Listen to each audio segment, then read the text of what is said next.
effectivement, on pense que sur cette question de la piétonisation d'un nouvel axe nord-sud, et au-delà, pourquoi on ne l'a pas inscrit directement dans le programme alors qu'on a trouvé, d'abord on avait vraiment apprécié l'échange très constructif qu'on avait pu avoir, c'est que nous on souhaite mettre ça en lien avec la question de la redynamisation du commerce de centre-ville. Et on se dit qu'une façon de redynamiser le commerce, c'est de faire en sorte qu'il n'y ait pas uniquement ces emplacements premiers sur ce long ruban, et que donc il faut arriver à créer justement des liens, de nouveaux parcours qui pourraient devenir des parcours commerçants. Et il nous a paru que dire comme ça tout d'un coup, eh bien, on va faire 1,5 km nord-sud, ça allait un petit peu à l'encontre de cette idée. Ça n'empêche que cette idée-là, elle est intéressante, elle est à mettre en perspective. Et c'est d'ailleurs dans cette perspective-là que l'on se dit qu'effectivement, ça serait vraiment intéressant, d'abord ne serait-ce que pour la découverte des quartiers de la ville, pour les marcheurs le dimanche, de prévoir des dimanches sans voiture sur certaines parties de la ville. On se dit que ça peut être aussi une façon de faire redécouvrir à beaucoup d'entre nous tel ou tel quartier de la ville. Donc c'est un point qui nous paraît effectivement intéressant. Sur la question des bus, vous l'avez dit, la question de la fréquence est vraiment fondamentale. Et aujourd'hui, c'est pour ça que l'on parle rond, on voit bien que la question des parcs relais, ça ne fonctionne pas.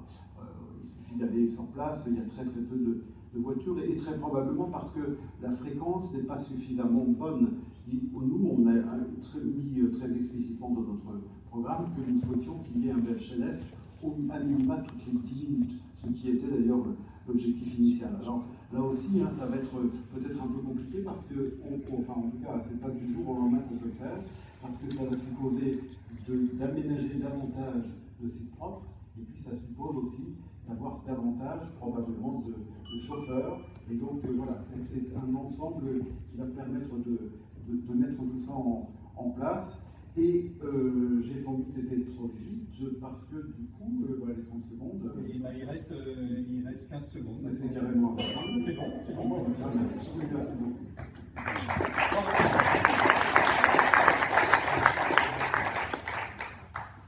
Alors, monsieur, à la fin, vous aurez tous 30 secondes juste pour conclure aussi en général. Donc, voilà. Mais n'hésitez pas à être concis, on est tous fatigués donc, par la campagne et par tout le reste. Donc, si vous reste 15 secondes, c'est pas grave.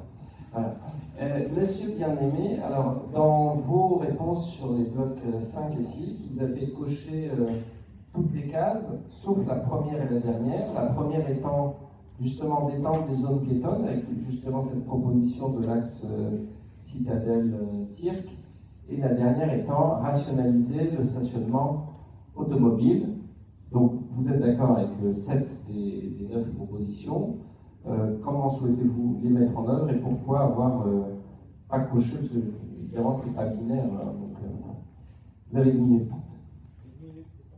Non, 2 minutes, pardon. Oui, pardon. Sur la partie, je reviens juste sur le plan piéton et le et effectivement, on est aussi, comme bon nombre des candidats, sur l'idée d'améliorer fortement la partie piétonne.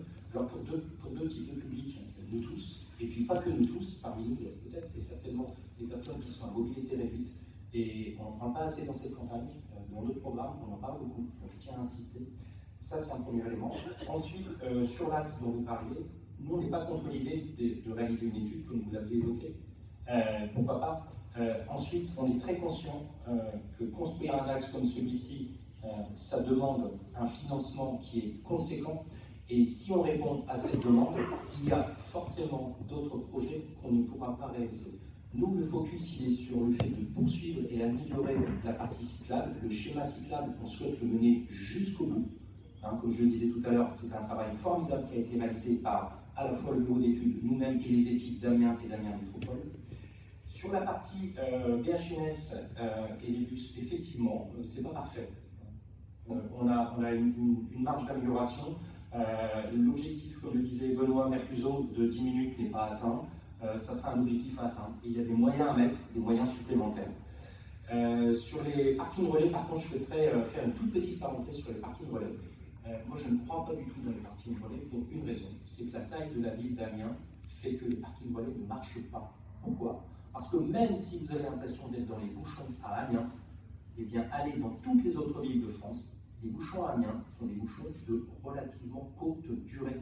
Donc les parkings relais, personne ne les utilise, personne n'en veut. Dans cette salle, quels sont ceux qui utilisent les parkings relais? Une, deux. Non, tout le monde n'utilise pas le vélo. Donc il n'y a qu'une personne, deux personnes qui ont levé la main. Donc voilà, ça ne fait qu'illustrer complètement, que les parkings relais ne fonctionnent pas. Ensuite, sur l'autopartage, une information, l'autopartage existe déjà sur Amiens. On a une structure qui s'appelle GetAround, avec qui a on va dire, contracté avec la ville. Et c'est un système qui existe très bien, c'est une plateforme. Je vous invite à aller sur cette plateforme si vous souhaitez utiliser une voiture pour aller à peu près partout dans Amiens ou à côté d'Amiens. Et puis sur le dernier point,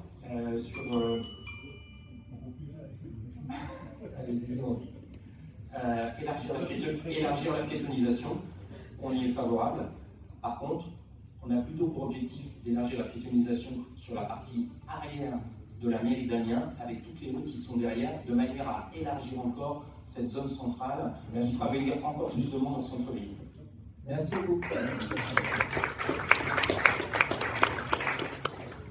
Alors, Monsieur Caron, vous avez carrément rajouté une case. Vous avez rajouté les bus, ah mais tout à fait, vous avez tous les droits. Vous avez rajouté bus de proximité et à côté de la première case, vous avez rajouté fréquentation le soir, la nuit, week-end. Donc voilà, je porte ça à la connaissance. Vous en parlez si vous souhaitez dans vos 2 minutes 30. Par contre, on a l'impression, alors c'est un peu brouillon cette façon, quand on ne coche pas mais qu'on rajoute, parfois c'est un peu ambigu, et donc vous pouvez lever l'ambiguïté. On a l'impression que les boucles piétonnes de proximité, ça ne vous convainc pas entièrement, mais peut-être c'est juste que vous avez une autre approche, donc n'hésitez pas à nous la présenter. Vous avez 2 minutes 30. Merci beaucoup. Alors sur les zones piétonnes, comme ça a été bien rappelé, c'est Gilles de Robien qui les a mises en place dans les années 90 jusqu'en 2008, jusqu'au moment où il a été malheureusement battu. Et après, vous l'avez rappelé, ça n'a pas été refait. Donc on est par principe favorable à cette piétonisation. Attention néanmoins à plusieurs éléments, c'est pour ça que ça doit se faire dans le cadre d'une large concertation, c'est ce qu'on porte avec notre liste Amiens Ville d'Avenir, parce que attention aux commerçants. On dit d'un côté, le commerce en centre-ville, il y a des grandes difficultés, les gens ne viennent plus en centre-ville, donc il faut laisser la possibilité aux gens d'aller en centre-ville, y compris en voiture.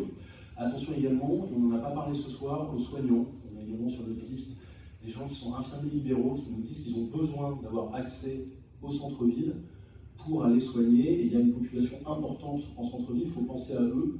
Donc pour répondre à Voix citoyenne avec qui on est en dialogue depuis des mois, et j'ai d'ailleurs participé à la marche qui était très réussie à la fin du mois de janvier, oui, on étudiera. À mon avis, c'est un projet qui est extrêmement structurant, qu'on n'arrivera pas à faire sur un seul mandat, et qu'il faudra faire petit à petit, dans le cadre d'une concertation très importante et très large. Sur les boucles piétonnes, rapidement, je n'ai pas trop compris en fait. C'est plutôt le concept que j'avais du mal à comprendre. C'est ce que j'imagine. Moi, si ça veut dire refaire les trottoirs, comme ça a été dit, de manière à. C'est ce qu'avait dit monsieur, est-ce que les poussettes soient moins en difficulté, qu'il y ait davantage d'accessibilité? Évidemment, aucun problème de notre côté. Sur le BHNS, ça a été dit avant moi, il n'a de haut niveau de service que le nom. C'est très compliqué. Je suis, et nous ne sommes pas favorables au fait de faire un tramway. Il y a un choix qui a été fait en 2014, les Amiénois ont tranché lors des élections municipales de 2014. Il y a des investissements très importants qui ont été faits sur le BHNS, trop importants à mon sens pour qu'on revienne en arrière. Donc maintenant, il faut optimiser le BHNS, l'améliorer, améliorer la fréquence. Je pense aussi au soir, la nuit et au week-end, puisque tout le monde l'a dit, c'est pas suffisant. Je rajouterai les bus de proximité. Il y a des zones dans notre ville qui ne sont pas suffisamment desservies par les bus, que j'appellerais des zones blanches, les Amiénoises et les Amiénois, qui attendent parfois 1 heure pour trouver un bus. Et ça, c'est pas acceptable. Soit vous êtes sur le BHNS et ça va, soit vous êtes à l'extérieur et ça ne va pas du tout. Donc l'objet du prochain mandat, c'est fini, mais je continue à parler, ce sera d'améliorer les réseau de bus de proximité. Et je m'arrête. Merci beaucoup. Alors, Madame Leplat, au nom de Julia Béna, allez-y, 2 minutes 30 sur la marche au quotidien et les autres formes de mobilité urbaine. On en effet, marcher ne doit pas être une course d'obstacles, hein, ce qui est le cas actuellement. Donc, dans le plan de mobilité générale, il y a le plan pour les cyclistes, les piétons et les voitures. Les piétons ne doivent pas être oubliés parce qu'on marche tous, je pense, tous au quotidien.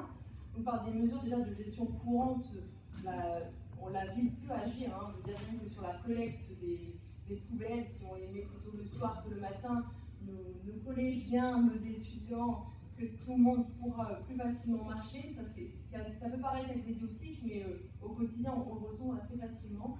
Un bon contrôle des travaux aussi, parce que là, en marchant, il nous manque une petite couche, on se demande pourquoi.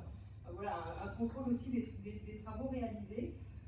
Et puis, il y a aussi l'aspect un peu sanction des stationnements gênants. On voit de plus en plus des voitures de plus en plus grosses qui se garent sur nos trottoirs. Voilà, il y a aussi l'aspect sanction pour faire respecter la place du piéton dans nos centres-villes.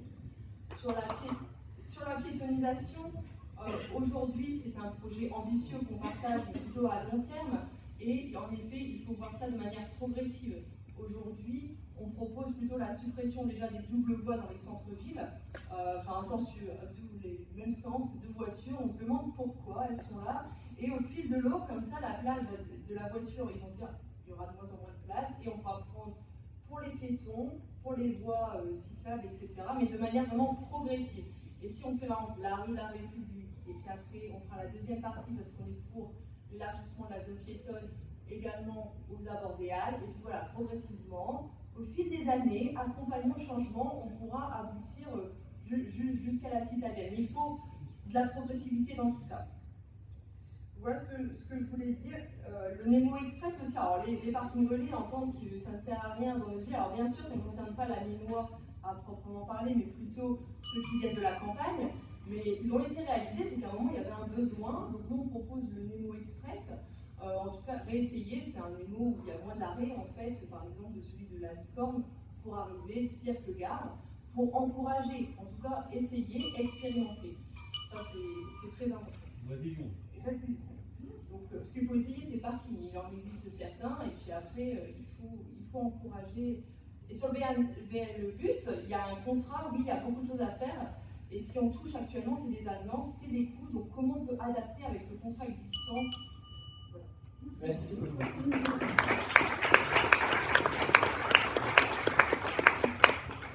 Monsieur Decle, alors vous avez, c'est comme si vous aviez accepté tout dans le 5, mais il y a plein de petits rajouts avec des flèches dans différents sens.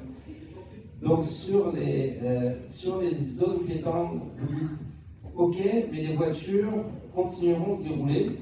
Vous mettez une petite flèche explicative, zone de rencontre. Par ailleurs, sur l'axe citadelle-cirque, vous mettez une autre petite flèche en un mandat, virgule, compliqué. Et c'est une autre flèche qui va aussi vers zone de rencontre. Voilà, je vous fais le descriptif du schéma. Et sur l'opération dimanche sans voiture, vous avez rajouté un par an, ok. Donc c'est un dimanche sur 52. En dessous, sur mobilité durable, vous acceptez d'augmenter la fréquence du réseau de bus, en particulier du BHNS, mais vous refusez l'autre proposition, donc d'augmenter la part de sites propres. Et donc finalement, il faut qu'il y ait beaucoup plus de bus parce que on a besoin de comprendre comment vous faites pour augmenter les fréquences s'il n'y a pas plus de sites propres.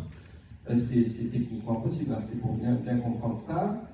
Et pareil, vous rejetez le fait de rationaliser le stationnement. Donc on peut aussi vous entendre sur les raisons et les motivations sur ce point-là. Vous avez 2 minutes. C'est parti. Donc en ce qui concerne le premier point sur l'étang des zones piétonnes, en fait je suis favorable dans l'esprit à ce qu'on étudie la possibilité de la semi-piétonisation, donc ce qu'on appelle plus communément dans le code de la route les zones de rencontre, c'est-à-dire des zones où effectivement les cyclistes, les piétons sont les bienvenus, mais également les voitures. Et donc, si je ne suis pas favorable à la piétonisation de l'axe citadelle-cirque, je veux bien qu'on étudie la possibilité de semi-piétoniser cet axe. C'était ma première remarque. Et donc, effectivement, quand on semi-piétonise, là, les voitures sont les bienvenues à 20 km/h.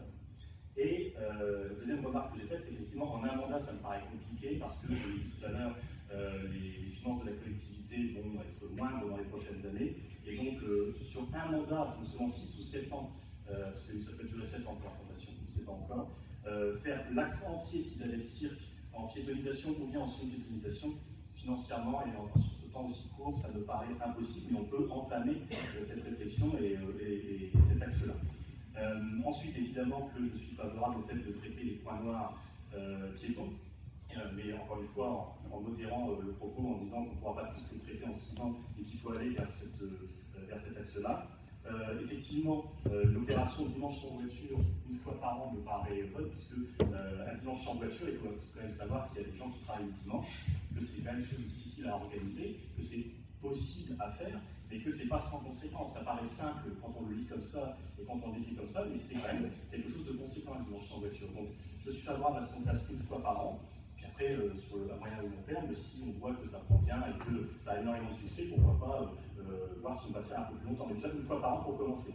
En ce qui concerne le bus, je suis favorable au bus gratuit pour les moins de 26 ans et pour les plus de 65 ans. En revanche, je ne suis pas favorable à la gratuité totale du bus pour des raisons encore là très pratico-pratiques. C'est que financièrement, c'est impossible à financer.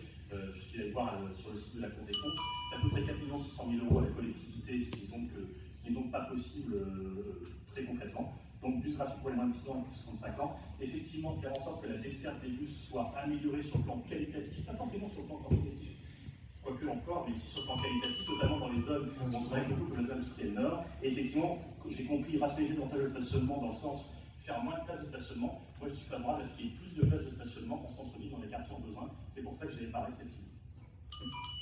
Merci beaucoup.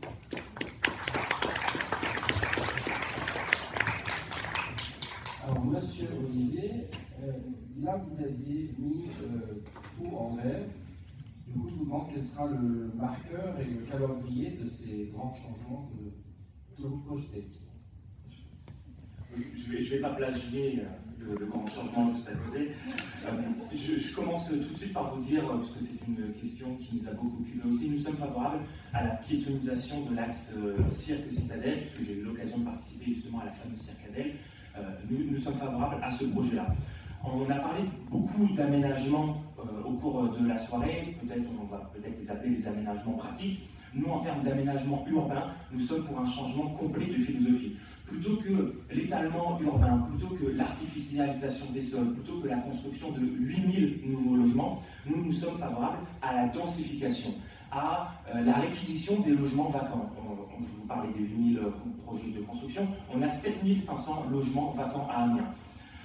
Tout à l'heure vous parliez monsieur de la fameuse ville du quart d'heure. Justement cette densification autour aux abords directs des services publics permet un accord avec cette philosophie de la ville du quart d'heure. En matière de mobilité, le bus, nous sommes favorables à la gratuité totale du bus pour les jeunes étudiants et travailleurs dès septembre 2026 et la gratuité totale mise en place progressivement.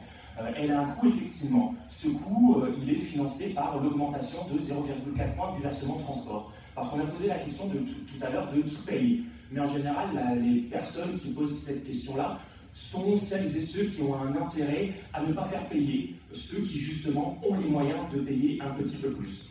Nous sommes pour l'extension du réseau de transport en commun, nous sommes surtout pour l'adapter aux besoins déjà existants, pour mailler plus finement le territoire et surtout pour pouvoir améliorer la desserte des zones d'activité pour s'adapter aux besoins des travailleurs eux-mêmes. Sur la question de l'autopartage, nous sommes évidemment favorables au développement de cet outil. C'est écologique, c'est économique pour les habitants, c'est économique aussi pour la collectivité. On faisait la réflexion tout à l'heure que le prêt gratuit, la gratuité du VLAN aurait un coût exorbitant. Vous en avez fait la démonstration. Une politique publique en faveur du vélo est bien moins coûteuse qu'une politique publique en faveur de la voiture. Donc je vous poserai la question à vous. Combien ça coûte de favoriser les SUV plutôt que l'utilisation de son vélo? Et tout à l'heure, M. Decle parlait des temps difficiles pour les collectivités publiques, pour les collectivités locales. Moi, j'ai envie de poser la question, la faute à qui? La faute à celles et ceux qui, il y a quelques semaines, ont laissé passer un budget d'austérité qui impacte directement notre ville. C'est 3 millions d'euros en moins. Les occasions municipales sont aussi l'occasion de sanctionner ceux qui manquent de cohérence, ceux qui prennent des engagements mais qui seront incapables de les tenir. Merci.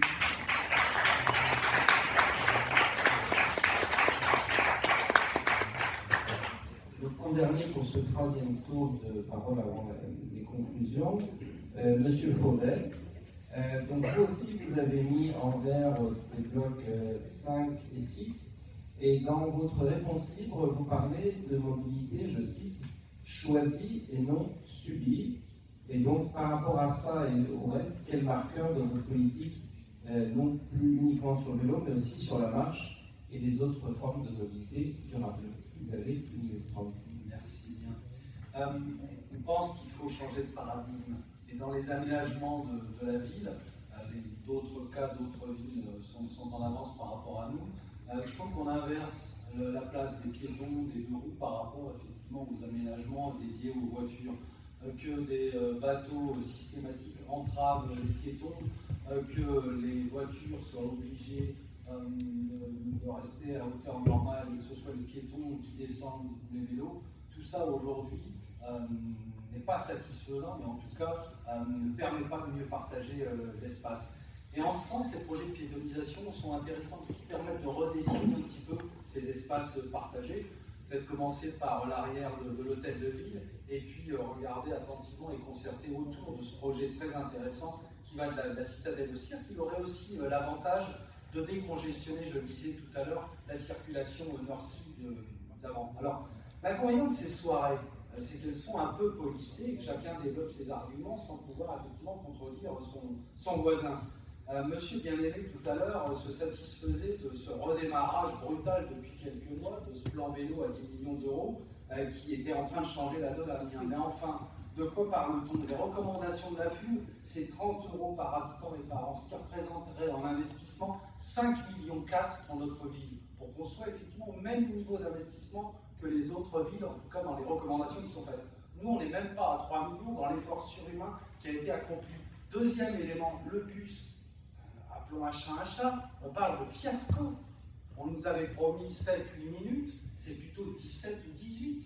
On a des bus qui sont en fin de vie, on a 3 énergies différentes, et on a un réseau secondaire qui est aujourd'hui malmené. Donc on voit bien qu'il y a des chantiers colossaux qui sont devant nous. La possibilité d'aménager un petit peu la vie différente va nous donner des opportunités. C'est pour ça, encore une fois, que je reviens sur cet axe nord-sud. On a 2 pôles majeurs à Amiens qui sont la zone industrielle, 15 000 emplois, et le CHU et l'université, 5 à 10 000 emplois. Et il n'y a aucune liaison forte en transport collectif entre ces 2 pôles. On a peut-être là la chance de redessiner la ville dans les années qui viennent. Merci.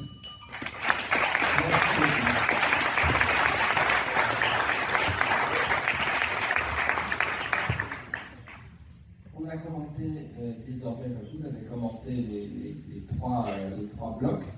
Et maintenant, je vous propose, en partant de Madame Leplat et dans l'ordre où vous êtes assis, de conclure en 30 secondes sur ce que vous a apporté cette soirée, sur un message général sur la mobilité ou la marche, le vélo.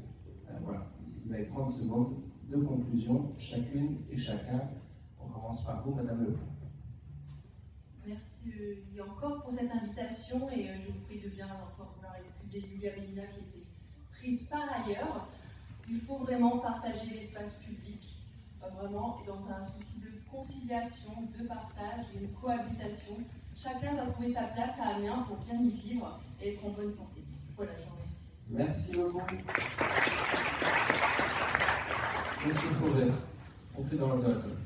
Merci. Les mobilités, c'est un peu l'image que renvoie une ville. Et donc, on a peut-être loupé une ou 2 étapes. On parlait du tram tout à l'heure, de nos retards sur le vélo, le bus aujourd'hui. Juste un exemple, ce qui se passe dans le Nord-Pas-de-Calais à Lille. Aujourd'hui, il y a un RER métropolitain qui est envisagé. Ça va engager dans les années qui viennent à peu près entre 5 et 9 milliards d'euros. C'est le conseil régional qui paye et d'autres acteurs. Quels sont les projets à Amiens en la matière? Pour l'instant, effectivement, on est sur une page blanche. Donc il faut qu'on rattrape ces retards, vous pouvez compter sur nous.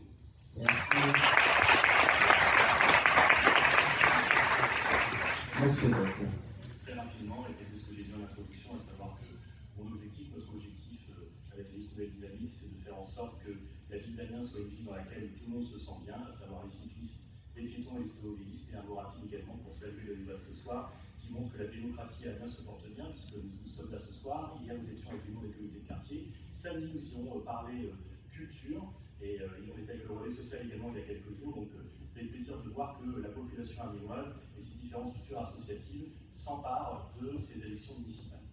Merci beaucoup. Merci Paul. Merci à vous déjà d'être là, merci pour votre attention, merci pour votre mobilisation également. On a fait une concertation avec un avis d'avenir, 70% des Amiénoises et des Amiénois souhaitent davantage de mobilité douce, souhaitent davantage de vélo, c'est ce que nous allons nous employer à faire. Nous le ferons toujours dans la concertation en respectant également les piétons et les automobilistes de manière à ce que chacun trouve sa place dans l'espace public. On le fera également, et ce qu'on préfère, c'est mettre les vélos dans des zones cyclables, dans des pistes cyclables en site propre. J'ajoute sur le HNS qu'on veut l'améliorer. On a également un projet ambitieux de rénovation des voies ferrées qui sont actuellement abandonnées entre la gare Saint-Roch, le pôle Jules Verne et la zone industrielle nord qui coûterait moins cher que le train et tout aussi intéressant. Merci beaucoup. Monsieur Bernard.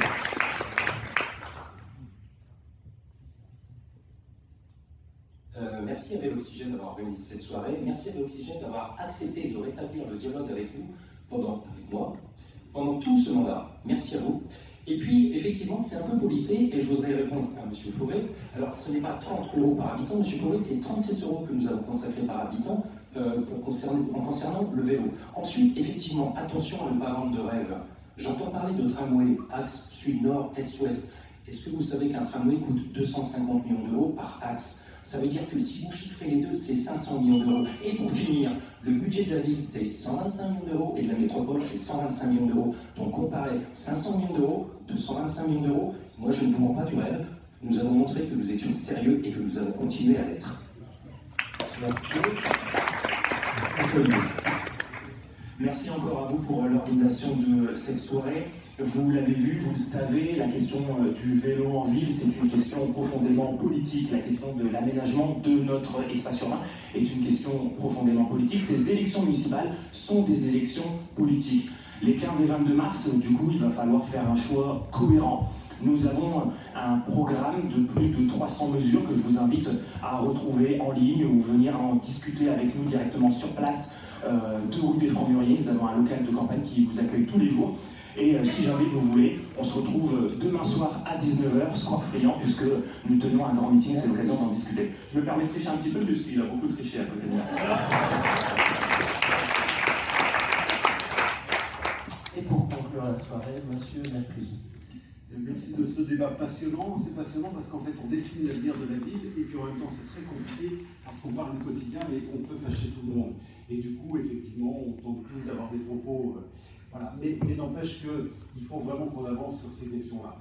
Juste, parce qu'il faut quand même se fâcher un petit peu. On ne peut pas raconter n'importe quoi, même si on fait de la politique. Surtout si on fait de la politique. La gratuité du bus, ce n'est pas 4,5 millions d'euros, c'est 7 millions de recettes qu'on ne prend pas et 4,5 millions qu'on ne touchera pas parce qu'on changera le régime fiscal. Ça tombe 11 millions. On ne pourra pas augmenter le versement mobilité parce qu'il est déjà à son maximum. Donc il faudra trouver 11 millions dans ce qu'on a d'ores et déjà aujourd'hui. Et puis ce n'est pas 7500 logements qui sont vacants aujourd'hui sur la ville d'Amiens, c'est 2300. Le chiffre tout récent, c'est le stock. C'est les réquisitionnaires. Non, bah oui, ceux qui sont disponibles depuis plus de 2 ans. Et donc il y en a bien, c'est 2520. Oui, mais sauf que vous ne pouvez pas. Alors c'est marrant, on avait compté, il n'y avait pas d'échange, parce qu'on avait dit la première seconde qu'on avait à ces échanges-là. Merci vraiment pour le respect des règles, j'ai vu des débats tout aussi avec des gens beaucoup moins bien élevés entre eux, donc merci beaucoup pour ce débat passionnant. Et ce que vous avez entendu, c'est